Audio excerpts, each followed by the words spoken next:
Salut à tous, bienvenue sur Garage Bagnole et Rock'n'Roll. On passe aux choses sérieuses. Aujourd'hui, je sors le moteur et la boîte de vitesse de cette voiture. C'est parti.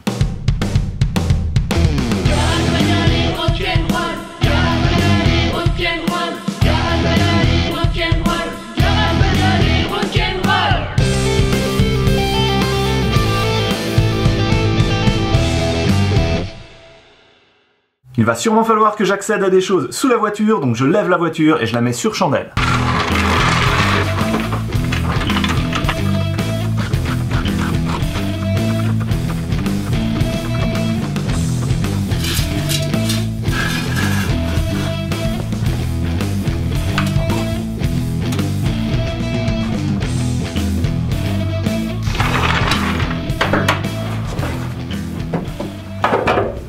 Pour sortir ce moteur et cette boîte de vitesse, eh bien, je vais aller faire le tour et je vais débrancher tout ce qui va vers le moteur, connexion électrique, tout ce qui va être tuyauterie, comme là par exemple c'est l'huile pour la direction assistée. Je vais démonter ici les grosses durites du système de refroidissement, en dessous du moteur, l'échappement, tout ce qui va être arrivée d'air ici, la boîte à air, et enfin l'alimentation en essence. Ensuite il faudra dévisser les supports moteurs qui sont ici, alors il y en a d'autres. Il y en a notamment un ici en bas qui est complètement rouillé.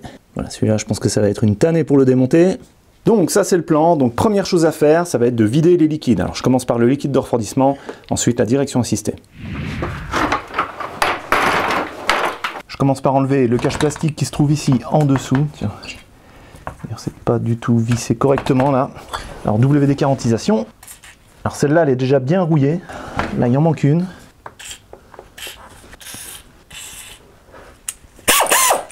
Dévissage. Je sens qu'elle va casser.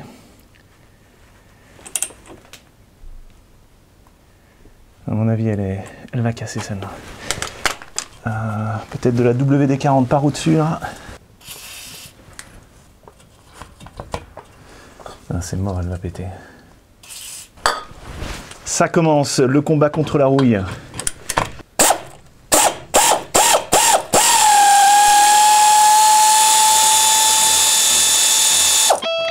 Ouais, j'ai réussi à la sortir sans la péter. Yes. Victoire. Allez, les suivantes.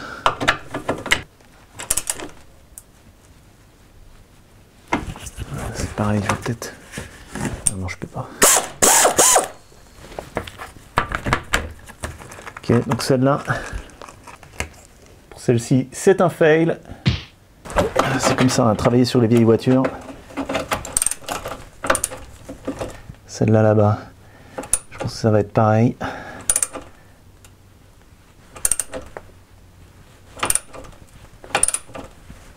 Ah non.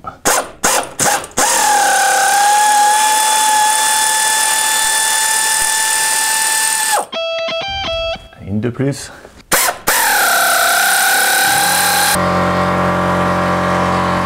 Ok.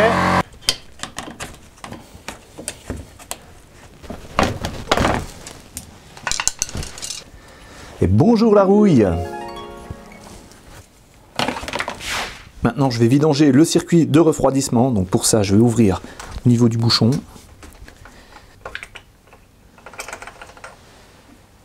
Ok, ça va.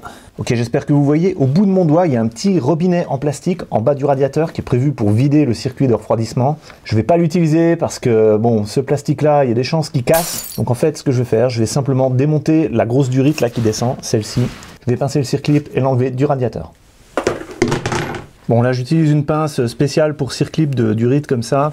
Mais vous pouvez y aller avec une pince normale. Le seul problème, ça a tendance à riper. Parce que là, il y a un bout qui est spécial pour tenir vraiment dans les encoches du circlip. Tout c'est vraiment bien positionner l'outil.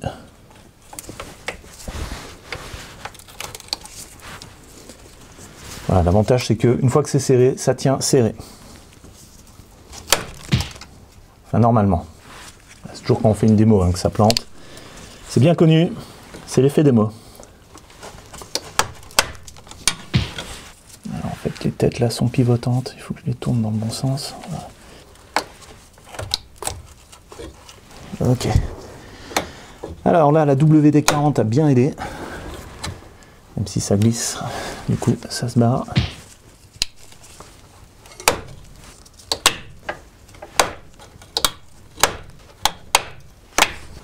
Bon, les outils spéciaux, des fois c'est bien, mais des fois, il vaut mieux utiliser les outils standards.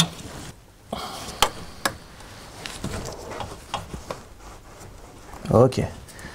Voilà, c'est beaucoup mieux avec ma pince. Bon. Maintenant, j'ouvre le circuit de refroidissement. Ça va gicler partout. Est-ce que vous êtes prêts? Moi, je pense l'être.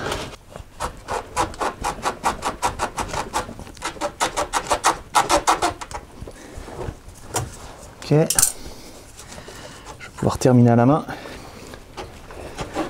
Ouah, ok, ça a giclé partout. Oh. Oh là là. Mais voilà, ça se vide.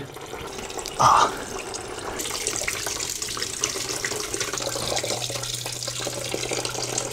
Le liquide de refroidissement est bien clair, donc c'est aussi un signe de bonne santé du moteur. Et je le mets dans un bidon pour l'amener à la déchetterie.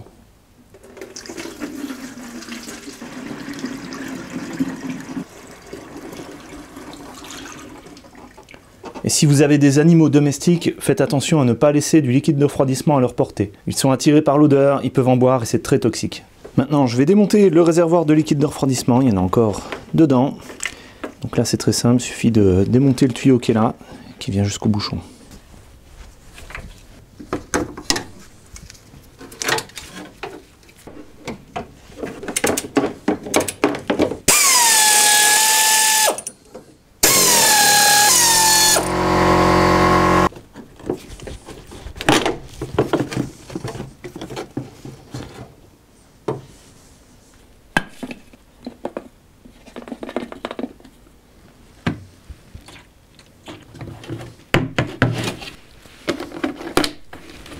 Je remets la bassine en dessous parce que là je vais faire la grosse durite du haut, il y a des chances qu'il y ait encore du liquide de refroidissement dedans.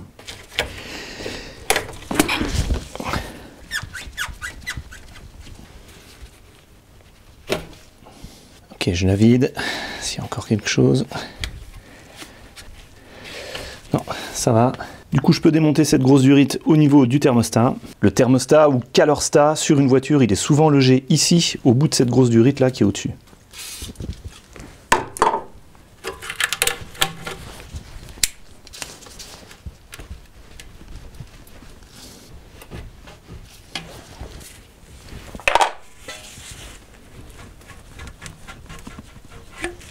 Et voilà.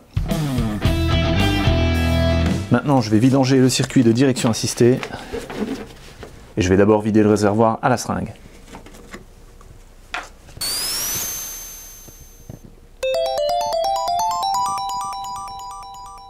En 2 coups de seringue, c'est vidé. Maintenant, je vais déconnecter le tuyau là. Pour ça, je vais utiliser la pince là, qui se bloque automatiquement. Ok, ça a l'air d'aller.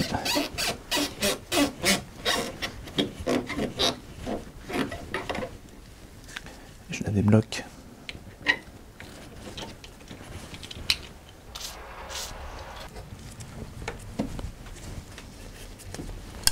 Pour l'autre côté du réservoir, je déconnecte le tuyau ici.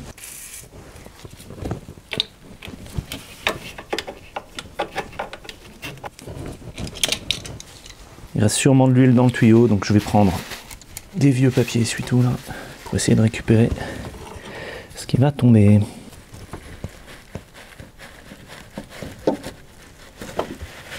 Ok. Ok, il y en a une tonne qui est tombée. Ah zut. Bon, heureusement j'ai prévu, j'ai mis un carton en dessous. Là, ça a arrosé partout. Maintenant, je démonte le tuyau haute pression qui arrive ici en haut de la pompe. C'est du 24 là, c'est une grosse vis. J'espère que ça va venir sans casser. Ok. Là, pareil, ça va sûrement gicler.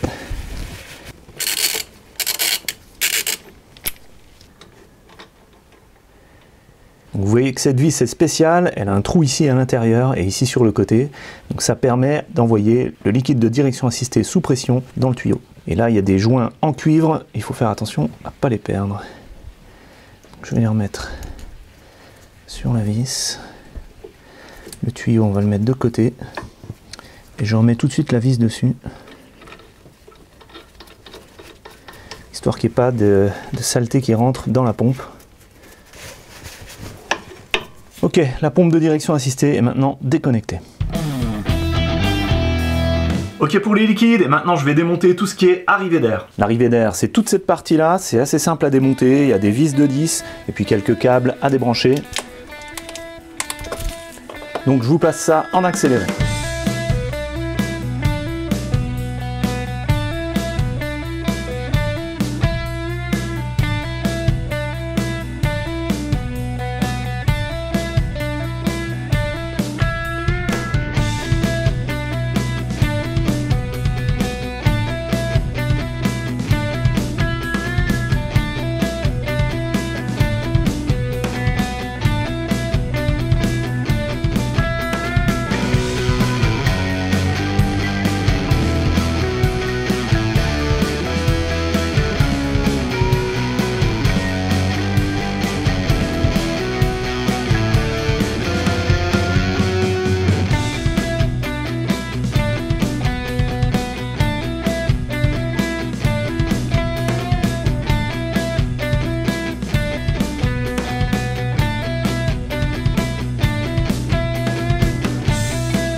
Toute la partie arrivée d'air a été enlevée, sauf ça, cette petite durite là, elle est tenue par un collier de serrage avec une vis qui n'a pas voulu venir. Vous voyez, j'ai tordu la vis.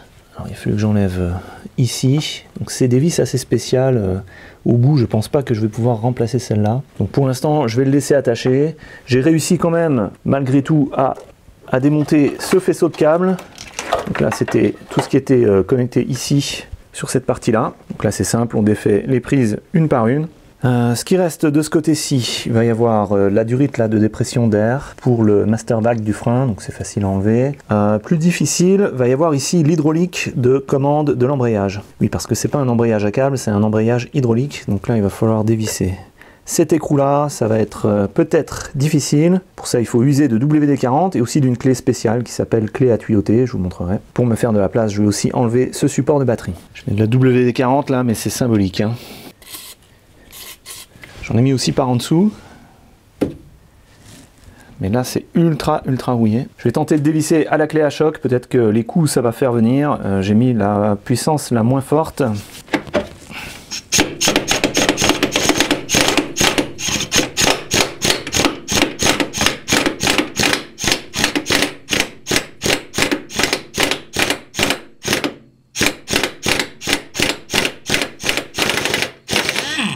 Ouais. Victoire. J'ai tellement rouillé la vis là que j'ai du mal à mettre la clé à choc.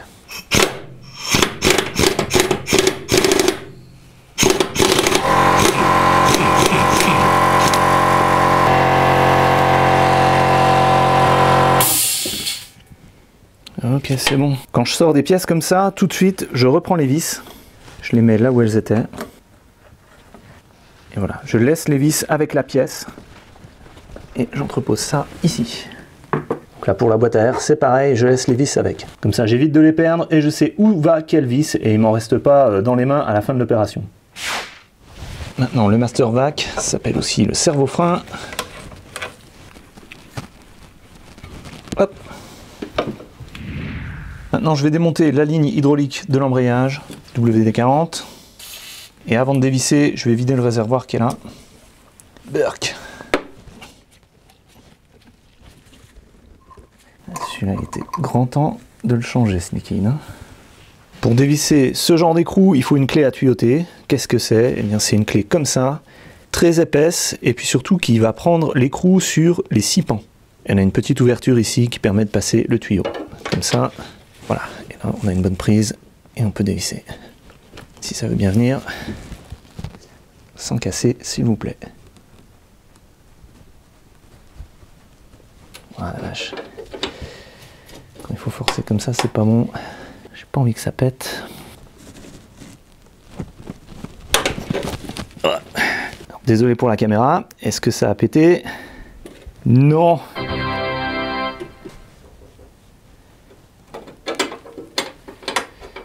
C'est bon, c'est venu.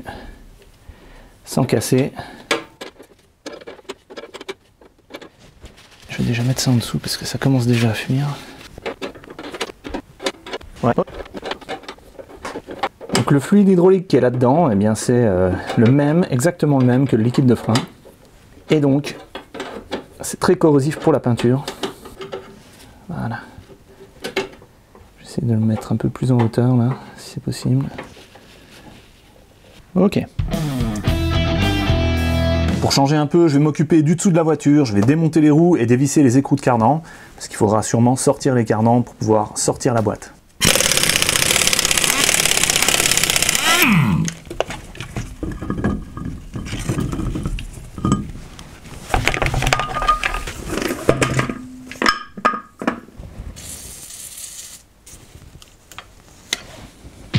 Ok.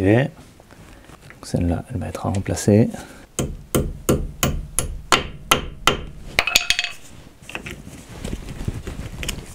Goupille. Ok, ça a l'air d'être du 32. Espérons que ça vient.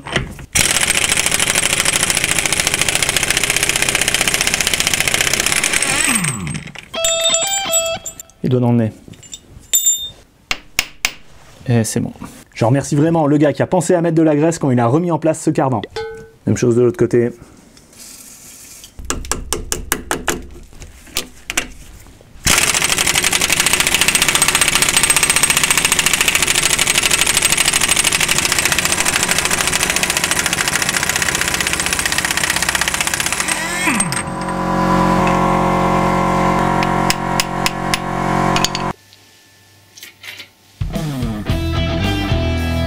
Bienvenue sous la Hyundai. Maintenant je vais démonter l'échappement, donc je pense le faire à ce niveau-là. Vu l'état de ces écrous, la WD-40 ne sert à rien. Je vais essayer de les brosser et ensuite je pense que j'aurai pas le choix, il va falloir que je chauffe au chalumeau. Alors comme j'ai toujours pas acheté de cartouche d'oxygène, eh ben, je vais utiliser ma petite lampe là, but à gaz. J'espère que ça va aller.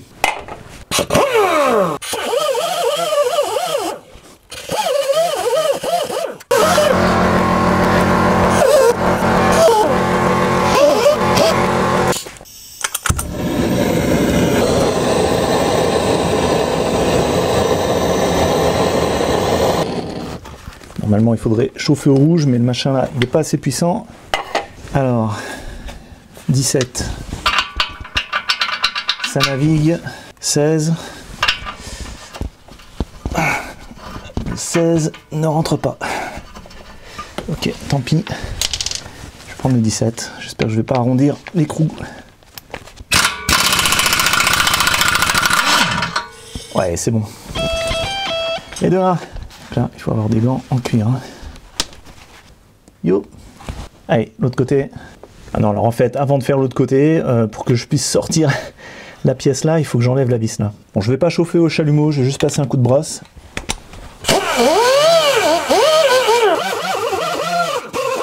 C'est du 17.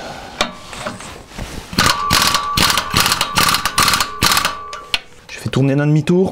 Donc, ça va me permettre de dérouiller l'autre côté du filetage.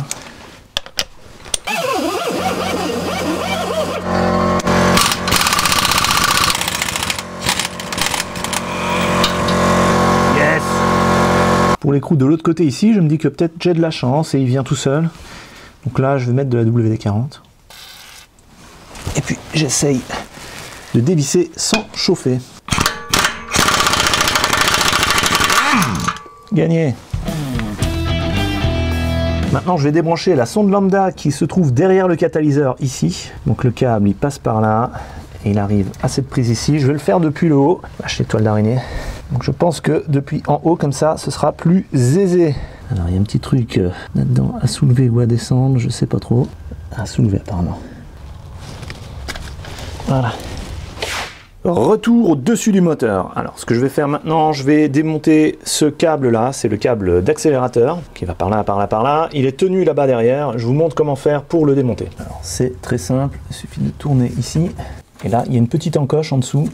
On fait passer le câble par l'encoche. Voilà. Maintenant il n'y a plus qu'à dévisser ici. Donc là il faut 2 clés de 14, d'où l'importance d'avoir plusieurs outils.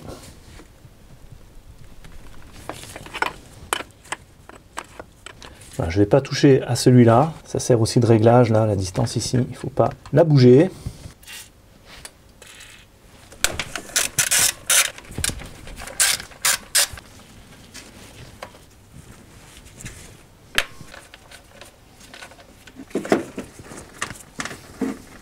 Donc un truc important, les vis que je retire comme ça, je les repose à leur place sur le moteur.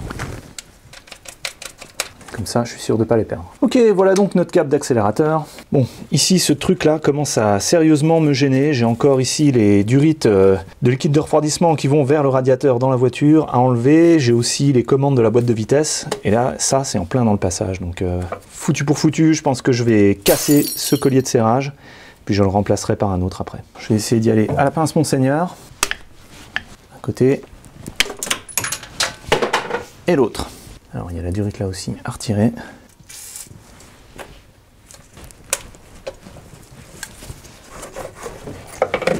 Ah, c'est beaucoup mieux comme ça. Alors ça permet d'inspecter aussi le papillon. On voit que là c'est tout sec, il n'y a pas d'huile. Donc ça aussi c'est un bon indice de bonne santé de ce moteur. Le petit tuyau que j'ai enlevé ici c'est le reniflard. Donc ça amène les vapeurs d'huile qui sont en surpression dans le moteur. Ça les amène par ici et c'est de nouveau brûlé dans le moteur. Et dans le cas là, il n'y a pas d'huile qui est arrivée, donc c'est très bien. En général, on a beaucoup d'huile qui passe dans ce reniflard quand on a un problème avec les segments des pistons. Parce que des gaz en pression passent le long des pistons et se retrouvent dans le carter du moteur. Donc là c'est bon. Impeccable. Du coup maintenant j'ai un bon accès pour enlever ces deux durites là qui sont pour le chauffage, ainsi que celle-ci qui amène l'essence au rail d'injection. Alors là-dedans je parie qu'il y a encore du liquide de refroidissement, donc je vais mettre le papier en dessous, j'ai ma bassine qui est là-bas au fond. Donc là c'est quand même principalement de la plomberie que je fais.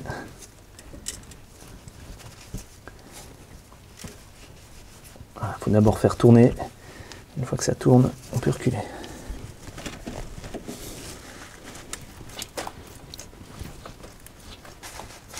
Donc ça va pisser le liquide.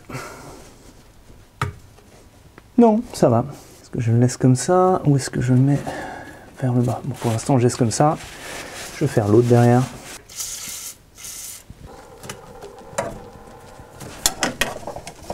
Ah, si finalement ça coule. Bon, je vais le faire descendre.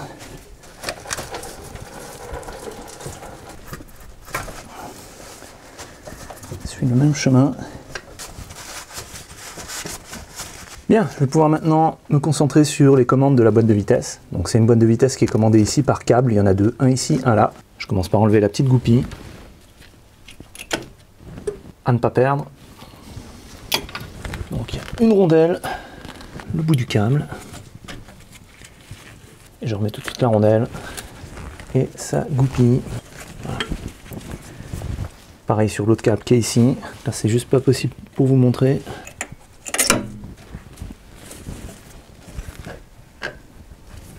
Alors celui qui est en dessous, j'arrive pas à le défaire pour l'instant, c'est pas grave. Maintenant je vais enlever ces attaches qui sont là et qui tiennent les câbles. Donc c'est des sortes de cavaliers. En général c'est assez dur à enlever les trucs là. Rien que ceux sur les freins, c'est dur, mais alors là, je me demande si ce serait pas plus simple de dévisser ici. Ouais, je vais simplement dévisser les vis qui sont là.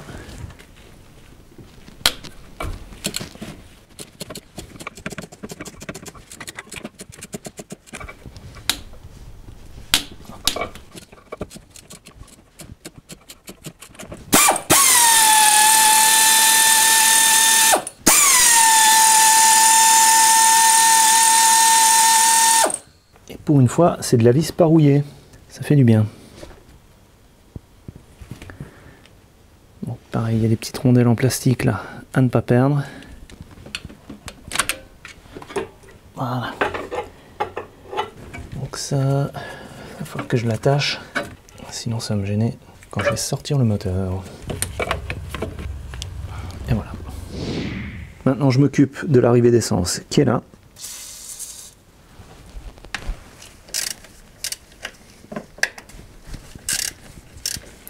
C'était pas serré trop fort. Alors là pareil, il va sûrement y avoir de l'essence qui coule.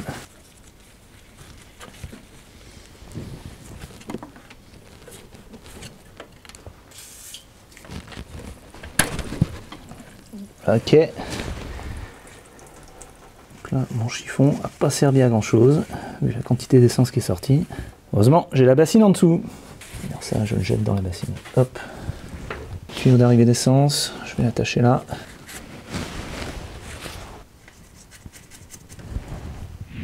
Je démonte les garde-boue qui sont là dans les arches de roue.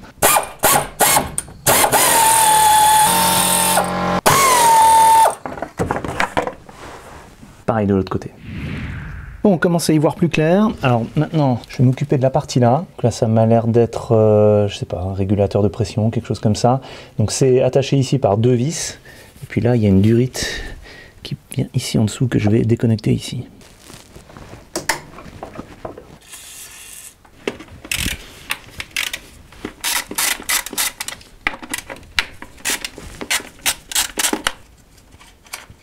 Ok, je remets tout de suite les vis. Alors, là il y a un connecteur électrique, je vais le débrancher, s'il veut bien.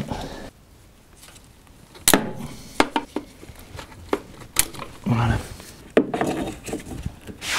De ce côté, on a encore ce faisceau électrique qui amène les signaux aux injecteurs. Donc là, je pense qu'il va falloir sortir tout ce truc en plastique là.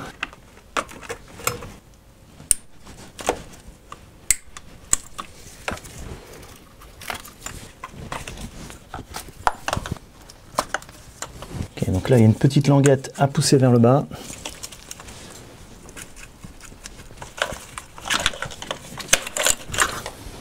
Hop. Ici, il y a une tresse de masse, un câble de masse. Okay, donc c'est en dessous qu'il fallait mettre la WD-40.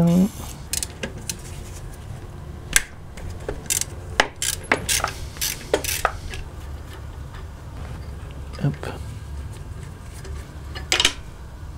Génial. Très pratique ce truc. De ce côté-là du moteur, c'est bon, tout est bien déconnecté. Il reste ici quelques prises au niveau de l'alternateur. Et puis là-bas, je vais démonter le ventilo.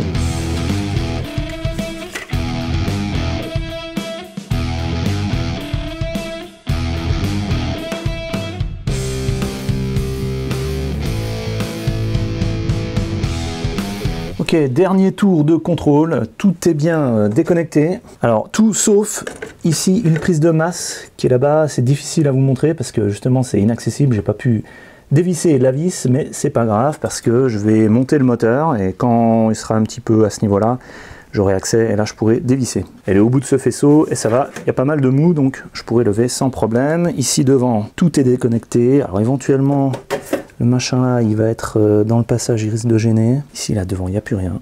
Et le côté là-bas, on a vu que c'était bon. Ok, je vais pouvoir m'attaquer maintenant au support moteur. Alors les supports moteurs, il y en a 4. Un ici, un là en bas, un deuxième de l'autre côté là-bas. Et puis le quatrième, il est en dessous. Et c'est par celui-là que je commence. Alors voici le quatrième support moteur. Vu qu'il est tout en dessous, je vais commencer par le démonter en premier. Donc il est en deux parties. Il y a cette partie-là qui est vissée au moteur et l'autre partie vissée au châssis.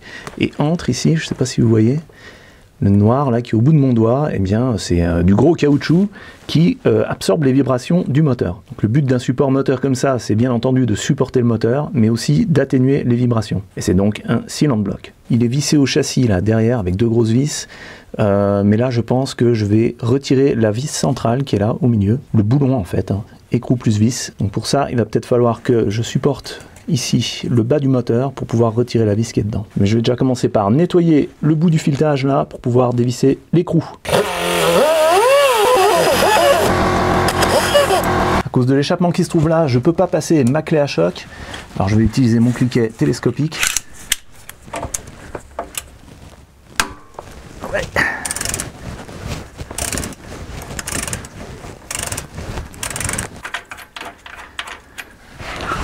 Bon bah, il n'y aura même pas besoin de soutenir le moteur. Parce que là, je pense que... Voilà, là, je peux sortir la vis directement. Ça, c'est bien. Pour une fois, c'est facile. Je pense que je vais aussi pouvoir démonter le cylinder block qui est là. Parce qu'en fait, les deux qui sont là, de part et d'autre, c'est suffisant pour tenir l'ensemble moteur et boîte de vitesse. Ces supports et cylinder block, ils sont là pour empêcher le moteur de vibrer comme ça. Vous voyez. Et donc là, c'est pareil, je vais retirer le boulon qui est dedans. Mais alors, c'est un petit peu différent. Là, c'est un écrou carré qui est soudé, qui est solidaire à la pièce là du cylinder block. Et bien sûr, le filetage de la vis est complètement rouillé, donc il va falloir que je le dérouille d'abord.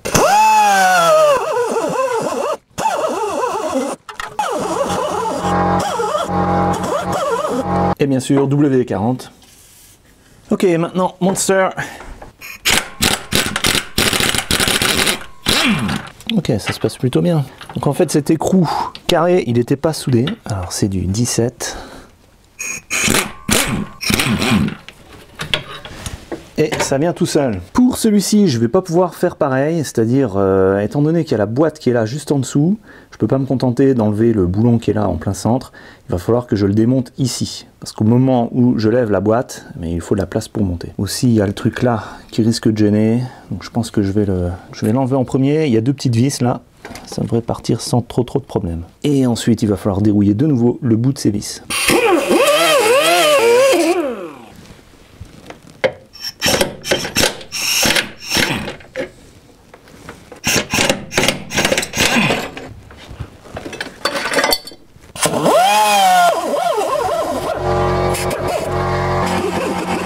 C'est très difficile d'accès, donc il faut que j'y aille à la main.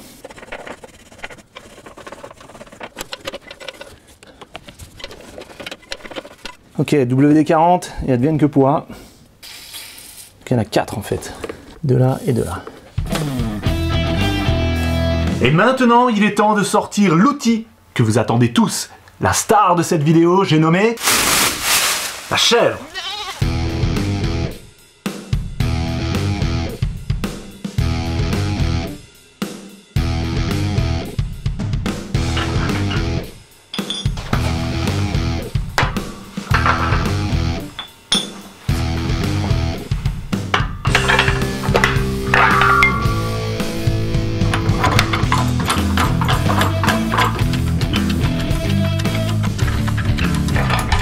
Avec ça. Allô? Qu'est-ce qui se passe là? Qu'est-ce qui se passe là? Le bras refuse de monter plus haut que ça. Ne me dites pas que je vais faire un fail là-dessus quand même. Eh ouais. Alors la tige du vérin, elle sort que de ça, alors qu'en fait, ça devrait être le double. Et là en dessous, qu'est-ce que c'est que ça? Il y a de l'huile. Il y a de l'huile qui a coulé du vérin. Là, c'est le bouchon de la réserve d'huile du vérin hydraulique. Je vais regarder s'il y a de la pression dedans en appuyant un petit peu dessus. Ça, c'est pas bon non plus, ça.